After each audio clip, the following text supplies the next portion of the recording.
CM ಹಾಗೂ DCM ದೆಹಲಿಗೆ ಹೋದ ನಂತರದಲ್ಲಿ ಏನಾಯ್ತು, ವಾಪಸ್ ಬಂದ ನಂತರದಲ್ಲಿ ಈಗ ಸಾಕಷ್ಟು ಕುತೂಹಲ ಇದೆ. ಅದರಲ್ಲೂ ಕೂಡ ಕಾಂಗ್ರೆಸ್ ಪಾಳ್ಯದಲ್ಲಿ ಹೈ ಸಂದೇಶದ್ದೇ ಕುತೂಹಲ.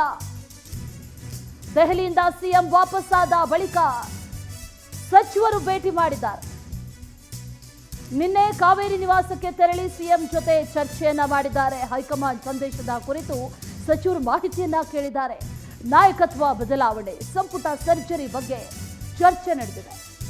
ಈಗಾಗಲೇ ಈ ಸಚಿವರ ರಿಪೋರ್ಟ್ ಕಾರ್ಡ್ ಅನ್ನ ವರಿಷ್ಠರಿಗೆ ಸಲ್ಲಿಕೆ ಮಾಡಲಾಗಿದೆ. ಸಂಪುಟದಿಂದ ಕೈ ಬಿಡುವಂತ ಪಟ್ಟಿಯಲ್ಲಿ ನಮ್ಮ ಹೆಸರಿದೆಯಾ ಅಂತ ಕನ್ಫರ್ಮ್ ಮಾಡಿಕೊಂಡಿದ್ದಾರೆ. ಹೈಕಮಾಂಡ್ ಕೊಟ್ಟಂತ ಸಂದೇಶದ ಕುರಿತು ಸಿಎಂ ಬಳಿ ಮಾಹಿತಿಯನ್ನು ಪಡ್ಕೊಂಡಿದ್ದಾರೆ ಸಚಿವರು. ಸದ್ಯಕ್ಕೆ ನಾಯಕರು ಬ್ಯುಸಿ ಇದ್ರು, ಹೀಗಾಗಿ ಹೆಚ್ಚೇನು ಚರ್ಚೆ ಮಾಡಿಲ್ಲ ಅಂತ ಸಿಎಂ ಹೇಳಿದ್ದಾರೆ. ಸದ್ಯಕ್ಕೆ ಯಥಾಸ್ಥಿತಿ ಮುಂದುವರಿಸಿ ಅಂತ ಹೈಕಮಾಂಡ್ ಹೇಳಿದ್ದಾರೆ. ಅಹಮದಾಬಾದ್ನಲ್ಲಿ ಕಾರ್ಯಕಾರಿಣಿ ಸಭೆ ಇದೆ. ಆ ಸಭೆಯ ನಂತರದಲ್ಲಿ ಮುಂದಿನ ಬದಲಾವಣೆಗಳು ಏನೇನು ಆಗಬೇಕು ಅನ್ನುವಂಥ ನಿಟ್ಟಿನಲ್ಲೂ ಕೂಡ ಹೈಕಮಾಂಡ್ ಸೂಚನೆಯನ್ನ ಕೊಟ್ಟಿದೆ ಅನ್ನುವಂಥ ಮಾತನ್ನ ಸಿಎಂ ಸಚಿವರಿಗೆ ತಿಳಿಸಿದ್ದಾರೆ.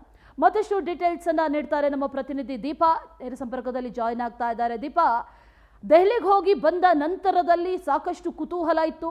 ನಾಯಕತ್ವ ಬದಲಾವಣೆ ಆಗಿರಬಹುದು, ಜೊತೆಗೆ ಕೆಪಿಸಿಸಿ ಅಧ್ಯಕ್ಷರ ಬದಲಾವಣೆ ಆಗಿರಬಹುದು, ಜೊತೆಗೆ ಇನ್ನಷ್ಟು ವಿಚಾರಗಳ ಬಗ್ಗೆಯೂ ಕೂಡ ಚರ್ಚೆ ನಡೆಯುತ್ತಾ, ಅಥವಾ ಅಲ್ಲಿ ಏನು ಸಂದೇಶ ಕೊಟ್ಟರು ಅನ್ನುವಂಥ ಒಂದಷ್ಟು ಕುತೂಹಲ ಸಚಿವರಿಗೂ ಕೂಡ ಈಗ ಕಾಡ್ತಾ ಇದೆ. ಏನು ಸಂದೇಶ ಬಂತು, ಜೊತೆಯಲ್ಲಿ ಈಗ ಸಚಿವರಿಗೆ ಏನಂತ ಹೇಳಿದ್ದಾರೆ ಸಿಎಂ, ಡೀಟೇಲ್ಸ್ ಅನ್ನು ಕೊಡೋದಾದ್ರೆ? ಅಶ್ವಿನಿ, ದೆಹಲಿಗೆ ಸಿಎಂ ಡಿಸಿಎಂ ಸೇರಿ ಒಂದಿಷ್ಟು ಜನ ಸಚಿವರುಗಳು ಹೋಗಿದ್ರು. ಸಿಎಂ ಹೈಕಮಾಂಡ್ನು ಕೂಡ ಭೇಟಿಯಾಗಿ ಬಂದಿತ್ತು. ಆದರೆ ಆ ಭೇಟಿಯ ಹಿಂದಿರುವಂತಹ ವಿಚಾರ ಏನು ಅನ್ನುವಂತಹದ್ದು ಎಲ್ಲೂ ಕೂಡ ಬಹಿರಂಗ ಆಗಿರಲಿಲ್ಲ.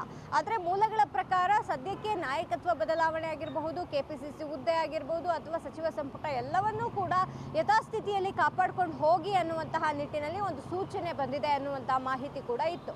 ಅದು ಯಾವ ಸಚಿವರಿಗೂ ಕೂಡ ಸರಿಯಾಗಿ ಆ ವಿಚಾರ ತಲುಪಿರಲಿಲ್ಲ ಅನ್ನುವಂತಹದ್ದು ಸದ್ಯಕ್ಕಿರುವಂತಹ ಮಾಹಿತಿ. ಹಾಗಾಗಿ ನಿನ್ನೆ ಮೊನ್ನೆ ಸೇರಿದಂತೆ ಒಂದಿಷ್ಟು ಜನ ಸಚಿವರು ಸಪರೇಟ್ ಆಗಿ ಸಿಎಂ ಸಿದ್ದರಾಮಯ್ಯ ಅವರನ್ನ ಅವರ ಕಾವೇರಿ ನಿವಾಸದಲ್ಲಿ ಭೇಟಿಯಾಗಿದ್ದಾರೆ.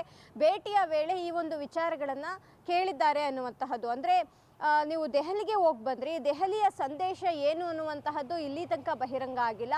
ಒನ್ ಟು ಒನ್ ಮಾತಾಡ್ಕೊಂಡು ಬಂದರೂ ಕೂಡ ಯಾವ ರೀತಿಯಾದಂತಹ ಮಾಹಿತಿಯನ್ನು ಅವರು ರವಾನೆ ಮಾಡಿದ್ದಾರೆ ಅನ್ನುವಂತಹದ್ದು ಗೊತ್ತಿಲ್ಲ. ನಾವೆಲ್ಲರೂ ಕೂಡ ಕೆಪಿಸಿಸಿ ಅಧ್ಯಕ್ಷ ಸ್ಥಾನ ಬದಲಾಗಬೇಕು ಅಥವಾ ಅವರೇ ಮುಂದುವರೆದ್ರು ಕೂಡ ಅದನ್ನು ಸ್ಪಷ್ಟಪಡಿಸಬೇಕು ಅನ್ನುವಂತಹದ್ದು ಹೇಳಿದ್ವಿ. ಜೊತೆಗೆ ಸಚಿವ ಸಂಪುಟ ವಿಚಾರವಾಗಿ ಈಗ ಆಲ್ರೆಡಿ ರಿಪೋರ್ಟ್ ಕಾರ್ಡನ್ನು ಎಲ್ಲ ಸಚಿವರುಗಳಿಂದನೂ ಕೂಡ ಪಡ್ಕೊಂಡಿದ್ದಾರೆ. ಅದರ ಬಗ್ಗೆ ಅವರ ಭಾವನೆ ಏನು ಅನ್ನುವಂತಹ ಒಂದಿಷ್ಟು ಪ್ರಶ್ನೆಗಳನ್ನು ಸಿಎಂ ಮುಂದೆ ಇಟ್ಟಿದ್ದಾರೆ ಅನ್ನುವಂಥ ಮಾಹಿತಿ. ಆ ಒಂದು ವಿಚಾರವಾಗಿ ಸಿಎಂ ಒಂದು ಸಂದೇಶವನ್ನ ಇದೀಗ ಸಚಿವರುಗಳು ಹೋಗಿದ್ದಂತಹ ಸಚಿವರುಗಳಿಗೆ ರವಾನೆ ಮಾಡಿದ್ದಾರೆ. ಪ್ರಮುಖವಾಗಿ ಈಗೇನು ಅಹಮದಾಬಾದಲ್ಲಿ ಕಾರ್ಯಕಾರಿಣಿ ಸಭೆ ಇದೆ, ಸಭೆಯ ಬಳಿಕ ಒಂದಿಷ್ಟು ಮಾತುಕತೆಯನ್ನ ಮಾಡೋಣ, ಅಂದ್ರೆ ನಾಯಕತ್ವ ವಿಚಾರ ಆಗಿರಬಹುದು, ಕೆಪಿಸಿಸಿ ಹುದ್ದೆ ಆಗಿರಬಹುದು, ಸಚಿವ ಸಂಪುಟ ಪುನರ್ರಚನೆ ಆಗಿರಬಹುದು, ಎಲ್ಲವನ್ನೂ ಕೂಡ ಈ ಒಂದು ಕಾರ್ಯಕಾರಿಣಿ ಮುಗಿದ ಬಳಿಕ ಮಾತನಾಡೋಣ ಅನ್ನುವಂತಹದ್ದು ಸದ್ಯಕ್ಕೆ ಯಥಾಸ್ಥಿತಿ ಮುಂದುವರಿಲಿ ಅನ್ನುವಂತಹ ನಿಟ್ಟಿನಲ್ಲೂ ಕೂಡ ಅವರು ಮಾತನಾಡಿದ್ದಾರೆ. ಆದರೆ ರಿಪೋರ್ಟ್ ಕಾರ್ಡ್ ಅನ್ನು ಕೂಡ ತೆಗೆದುಕೊಂಡಿದ್ದಾರೆ. ಆ ರಿಪೋರ್ಟ್ ಕಾರ್ಡ್ ಅನ್ನ ತೆಗೆದುಕೊಂಡ ಬಳಿಕ ಯಾರನ್ನ ಉಳಿಸ್ಕೊಳ್ತಾರೆ, ಯಾರನ್ನ ಹೊರಗೆ ಹಾಕಬೇಕು ಅನ್ನುವಂತಹದನ್ನ ಹೈಕಮಾಂಡ್ ಡಿಸೈಡ್ ಮಾಡುತ್ತೆ ಅನ್ನುವಂತಹ ಒಂದಿಷ್ಟು ಮಾಹಿತಿಯನ್ನ ಇದೀಗ ಸಚಿವರುಗಳಿಗೆ ನೀಡಿದ್ದಾರೆ ಅನ್ನುವಂತಹ ಮಾಹಿತಿ ಲಭ್ಯ ಆಗಿದೆ. ಹಾಗಾಗಿ ಸದ್ಯಕ್ಕೆ ಆ ಒಂದು ಕಾರ್ಯಕಾರಿಣಿ ಎಐಸಿಸಿ ಕಾರ್ಯಕಾರಿಣಿ ಸಭೆ ಏನಿದೆ, ಆ ಅಧಿವೇಶನದ ಬಳಿಕ ಎಲ್ಲವೂ ಕೂಡ ಸ್ಪಷ್ಟ ಆಗುತ್ತೆ ಅನ್ನೋದ್ರಲ್ಲಿ ಯಾವುದೇ ಅನುಮಾನ ಇಲ್ಲ. Ashwini. Right Deepa, thank you ಡೀಟೇಲ್ಸ್ಗೆ.